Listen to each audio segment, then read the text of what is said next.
கடற்கரைகள் உங்கள் வாழ்நாளில் ஒரு முறையாவது பார்க்க வேண்டிய இடங்களை பற்றி பார்க்கலாமா? வாங்க. கடற்கரையின் அழகு எல்லோரையும் ஈர்க்கிறது. குடும்பத்துடன் நேரத்தை செலவிடுவதற்கும் அமைதியை தேடுபவர்களுக்கும் சிறந்த இடமாக தான் கடற்கரை கருதப்படுகிறது. உலகில் சில கடல்கள் மிக நீளமானதாக அறியப்படுகிறது. மிக நீளமான ரம்மியமான கடற்கரைகளை பற்றி பார்க்கலாமா? வாங்க.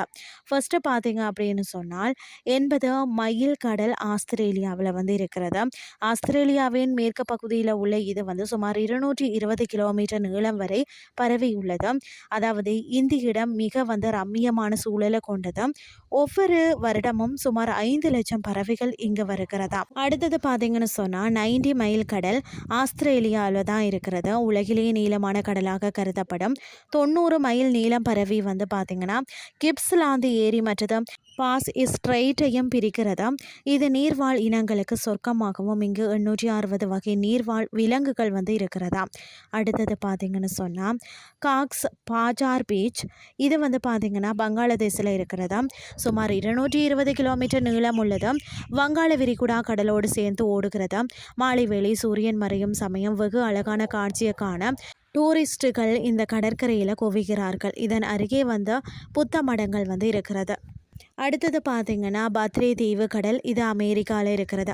அமெரிக்காவில் பார்த்தீங்கன்னா டெக்சாஸ் பகுதியில் அமைந்துள்ள இது சுமார் 113 கிலோமீட்டர் நீளம். இது உலகிலேயே அதிகம் வளர்ச்சி அடையாத தீவாக கருதப்படுகிறது. இக்கடலில் நிறைய கடல் ஆமைகளை காணலாம். பல வகையான பறவைகள் இங்கு வருகிறது. இங்கு மீன் பிடிப்பது, சர்பிங் விளையாட்டு போன்றவற்றை ஈடுபடலாமா.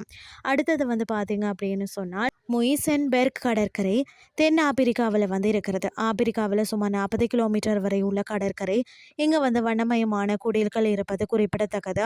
தண்ணீர் விளையாட்டான சர்பிங்கில் ஈடுபடுவதற்கு ஏற்ற இடமாக விளங்குகிறதா. கடைசியாக பார்த்தீங்கன்னா ஸ்டாக்டன் கடற்கரை ஆஸ்திரேலியாவில் தான் இருக்கிறது. ஆஸ்திரேலியாவில் நியூ சவுத் வேல்ஸ் பகுதியில் உள்ளது. இங்கே பார்த்தீங்கன்னு சொன்னால் கார்களில் செல்வதற்கும் மீன் பிடிப்பதற்கும் மக்கள் வாராங்க. தண்ணீர் விளையாட்டுகளில் ஈடுபடுவதற்கு ஏற்ற இடமாகவும் இருக்கிறது. டூரிஸ்ட்களை கவரக்கூடிய இடமாகவும் திகழ்கிறதா. இன்றைய கிறிஸ்டி உங்களுக்கு பிரயோசனமாக அமைஞ்சிருக்கும்னு சொல்லி நான் நம்புகிறேன். இதே மாதிரி மற்றும் மறு கிறிஸ்டின் வேலை உங்களை சந்திக்கிறேன். நன்றி.